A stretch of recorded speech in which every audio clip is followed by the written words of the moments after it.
કેમ છો બધા મજામાં હશો તેવી આશા અને શુભેચ્છાઓ। તમારા બધાનું સ્વાગત છે આપણી રેસીપીની ચેનલ સિલ્વર સ્પૂન હીરોઝ કિચનમાં। તો ચાલો આપણે આજે જોઈશું એક નવી વાનગી। તો આજે આપણે ચોખાનો લોટનો ઉપયોગ કરીને થેપલા બનાવીશું। મિત્રો, રૂ જેવા પોચા આપણે થેપલા બનાવવાના છીએ અને સાથે આ થેપલામાં તમે આ 5 થેપલા તમને દેખાય છે ને, તે 5 થેપલા 1 ચમચી તેલની અંદર બની ગયા છે। તમે વિશ્વાસ નહીં કરી શકો, પણ બનાવશો ત્યારે તમને વિશ્વાસ આવી જશે। તો ફ્રેન્ડ્સ, મસ્તીના રૂ જેવા પોચા બાળકોને નાસ્તામાં દઈ શકાય, રાત્રે જમવામાં બનાવી શકાય અને કંઈક નવું ખાવાની ઈચ્છા થઈ હોય ત્યારે બનાવો તો મજા પડી જાય। મારા છોકરાઓએ તો એમને લુખે લુખા આ થેપલા ખાઈ ગયા। તો એકદમ કૂણા, જો તમે જોઈ શકો છો, એકદમ પોચા એવા સરસ આપણા થેપલા રેડી થયા છે। તેના પડ નોખા થઈ ગયા છે અને તેની સાથે મેં છૂંદો અને ચણા મેથીનું અથાણું સર્વ કરેલું છે। તમે દહીં જોડે ખાઈ શકો છો, રસાવાળા શાક જોડે ખાઈ શકો છો, ચા જોડે ખાઈ શકો છો। અને મેં મારા બાળકોને જેમ લુખા ખાઈ ગયા તેવી રીતે તમે લુખા ખાશો ને તો પણ ભાવશે। એવા સરસ આપણા આ ચોખાના લોટના થેપલા બને છે। પુડલા નથી મિત્રો, એ ખાસ ધ્યાન રાખજો। તો ચાલો આપણે રેસીપી જોઈ લઈએ। સૌપ્રથમ આપણે આવી રીતે 2 ડાળખી લીમડાના પાન લેશું। 10 જેવી નાની એકદમ કળી છે, મોટી કળી હોય તો 5 જેવી લેવી। અડધો ઇંચ આદુનો ટુકડો અને 2 લવિંગિયા મરચાં તીખા અને 1 મોરા જેવું મરચું લીધેલું છે। આ બધી વસ્તુને આપણે મિક્સર જારમાં લઈ લઈશું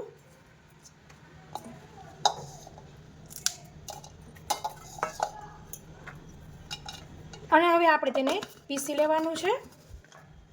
તો ફ્રેન્ડ, સરસ પીસાઈ ગયું છે, તમે જોઈ શકો છો। આને આપણે હવે સાઈડ ઉપર રાખીશું। પછી આપણે આવી રીતે અડધો કપ દૂધીને છીણીને લેશું। પછી આપણે કઢાઈ લેશું અને તેની અંદર 1 ટેબલ સ્પૂન તેલ લેવું। તેની અંદર ઉમેરીશું આપણે આવી રીતે 1/2 ટીસ્પૂન ચીલી ફ્લેક્સ, 1/2 ટીસ્પૂન જીરું, 1/2 ટીસ્પૂન ઓરેગાનો। આ બધું ઉમેરીને તરત જ આપણે આપણી જે પેસ્ટ કરી હતી તે ઉમેરી દઈશું। પછી તેની અંદર ઉમેરીશું 1 ટીસ્પૂન સફેદ તલ। આ બધુંને આપણે એક વખત ચલાવી લઈશું। ગેસની ફ્લેમ સ્લો રાખવાની છે અને આપણે 1 કપ તેની અંદર પાણી ઉમેરીશું। પાણી ઉમેરીને ગેસની ફ્લેમ ફાસ્ટ કરી લેવી। પછી આપણે આવી રીતના હાફની પણ અડધી એવી એટલે કે 1/4 ટીસ્પૂન હળદર ઉમેરીશું। મીઠું ઉમેરીશું સ્વાદ મુજબ। સાથે આપણે જે દૂધી હતી 1/2 કપ તે ઉમેરી દઈશું। ફ્રેન્ડ્સ, તમે દૂધીની બદલે છીણેલું ગાજર, છીણેલી દૂધી આવી રીતના અથવા તો છીણેલું મૂળો પણ લઈ શકો છો। તમારી અનુકૂળતા પ્રમાણે તમે લઈ શકો છો અને તમે સ્કીપ પણ કરી શકો છો। તમારે કોઈ વેજીટેબલ ન ઉમેરવું તો તમે પ્લેન પણ બનાવી શકો છો। આવી રીતે મિક્સ કરી લેવાનું અને ગેસની ફ્લેમ ફાસ્ટ રાખવાની છે। ત્યાં સુધીમાં આપણે આવી રીતના 1 કપ ચોખાનો લોટ 130 ગ્રામ રેડી રાખવાનો છે। પાણી સરસ આપણું ઉકળી ગયું છે, તેની અંદર આપણે હવે ચોખાનો લોટ ઉમેરતા જશું ને આવી રીતે ચલાવતા જશું। ગેસની ફ્લેમ સ્લો કરી દેવાની છે અને આવી રીતે બસ ખાલી મિક્સ જ કરવાનું છે।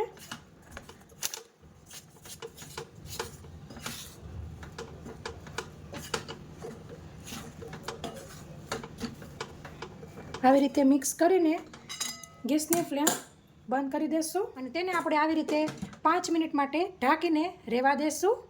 ગેસની ફ્લેમ બંધ કરી દેવાની છે, ખાસ ધ્યાન રાખવું। તો ફ્રેન્ડ્સ, આપણી 5 મિનિટ થઈ ગઈ છે, ખોલી લઈશું। આપણે તેને આવી રીતે કથરોટમાં લઈ લઈશું।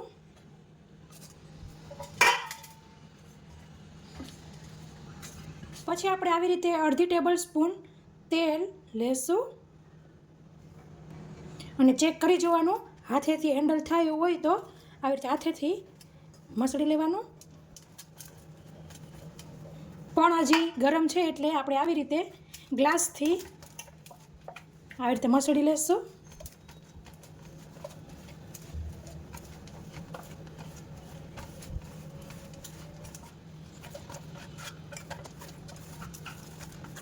તો પછી આપણે આવી રીતે સરસ મસળી લેવાનું છે, સહેજ પણ નહીં ચોટે। તમારા હાથમાં જ ચોટેલું હશે ને તો ચોટ જ થયા કરશે। એવું હોય તો એક વખત હાથ ધોઈને પછી તમે આવી રીતે કરજો, સરસ થઈ જશે। થોડુંક તમને કઠણ લાગે, એકદમ સરસ આવતો નરમ જેવો લોટ છે, પણ તમને કઠણ લાગે તો તમે 1-2 ચમચી જેટલું પાણી ઉમેરી શકો છો, અને ઢીલું લાગે તો થોડોક ચોખાનો લોટ ઉમેરી શકો છો. અત્યારે આપણે આ માપ પ્રમાણે તમે ચાલશો તો સરસ પરફેક્ટ જ બનશે. આવી રીતે પછી ઠંડુ બહુ નહીં થવા દેવાનું, નહીં તો પછી લુવા તેના નહીં થાય. પછી જે આપણે લોટ બાંધેલો હોય ને તેમાંથી થોડોક લોટ લેવાનો અને પાટલી પર આવી રીતના આમ મસળી લેવાનું. આમ કરવાથી તે સરસ ચીકણો થશે અને ઓછો ફાટશે તો ખરા, પણ ઓછો ફાટશે વણતી વખતે.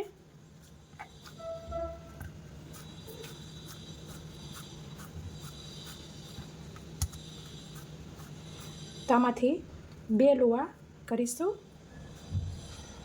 તો આપણું લુવું સરસ રેડી થઈ ગયું છે. બીજા લોટને આપણે ઢાંકી દેવાનો છે. પછી આપણે આવી રીતે ચોખાનો સૂકો લોટ લેશું. તો આવી રીતે લુવાને ચોખાના લોટમાં અટામણમાં કોટ કરી લેશું અને આવી રીતના ફેલાવી દેવાનું છે, અને એકદમ હળવા હાથે આપણે વણવાનું છે. તો વચમાં એવું લાગે તો આવી રીતના બંને બાજુ કોટ કરીને પાછું આપણે વણીશું. એકદમ હળવા હાથે તમે વણશો ને એટલે આવી રીતના સરસ ફરશે. ચોખાનો લોટ લીસો હોય ને એટલે સરસ તે ફરશે રોટલી આપણી, અને કિનારી ફાટશે તો તેની ચિંતા કરવી નહીં. અને આપણે એક નાનકડો ડબલો હોય તેનું ઢાંકણું કે કંઈ પણ નાનકડી વસ્તુ હોય તેને આવી રીતના ધારવાળો હોય તે લઈ લેવો અને આવી રીતના કટ કરી લેવાનું છે, અને પછી વધારાનો ભાગ કાઢી લેશું. તો આવી રીતના એક સરખા આપણા સરસ થેપલા વણાઈને રેડી થશે, અને આપણે તેવા રેડી કરી લેવાના છે થોડાક. તો તમે જોઈ શકો છો આવી રીતના આપણું થેપલું રેડી થઈ ગયું છે. તેને પ્લેટમાં લઈ લેશું. તો તમે જોઈ શકો છો આટલું પાતળું થેપલું વણવાનું છે. બહુ જાડું નહીં, બહુ પાતળું નહીં, એવું માપનું વણવાનું છે. તો આમ આપણે બધા થેપલા વણી લેશું. સાથે તવી પણ ગરમ થઈ ગઈ છે. થેપલું લઈ લેશું. થોડીક વાર થાય એટલે આપણે આવી રીતે પલટાવી લેવાનું છે. પલટાવતા સપોર્ટની જરૂર પડે તો સપોર્ટ લેવાનો, કેમ કે બહુ જ સોફ્ટ આપણા થેપલા હોય છે. પછી થોડુંક તેલ લઈને આપણે તેની ઉપર લગાવી લેશું. જેમ આપણે નોર્મલ થેપલા ચોળવતા હોય તેવી રીતે જ ચોળવવાના છે. પાછું પલટાવી લેશું. પાછા 1-2 ટીપા તેલ લઈને આવી રીતના ચોળવી લેવાના છે. તમે જોઈ શકો છો મસ્ત ફૂલી રહ્યા છે. તો આમ આપણે બધાય થેપલાને શેકી લેશું. આમાં બહુ આપણે રેગ્યુલર થેપલાની જેમ ડિઝાઇન બહુ નહીં પડે, માઇનોર જ એકદમ ગુલાબી એવી ડિઝાઇન પડશે. તો તમે જોઈ શકો છો સરસ આપણું થેપલું થઈ ગયું છે. કાઢી લેશું. આમ આપણે બધા થેપલા ચોળવી લેવાના છે.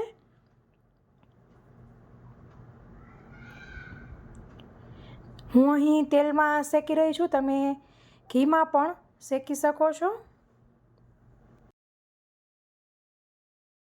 તો ફ્રેન્ડ્સ તૈયાર છે મસ્ત આપણા આવી રીતના રૂ જેવા પોચા એવા ચોખાના લોટના થેપલા.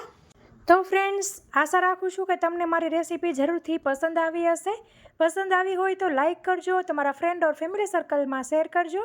અને હા ફ્રેન્ડ્સ, તમે મારી ચેનલ ઉપર નવા હોય અથવા તો હજી સુધી મારી ચેનલ સબસ્ક્રાઈબ ન કરી હોય તો જરૂરથી સબસ્ક્રાઈબ કરજો. બાજુમાં આપેલા બેલ આઇકન ઉપર ક્લિક કરજો, જેથી હું જ્યારે આવી રીતે નવી રેસીપી અપલોડ કરું ત્યારે તમને ઇન્સ્ટન્ટ નોટિફિકેશન મળે. તો ફ્રેન્ડ્સ આ રેસીપીમાં આટલું જ. ફરી મળીશું એક નવી રેસીપી સાથે. ત્યાં સુધી આવજો. Thank you. બાય. જય શ્રી કૃષ્ણ.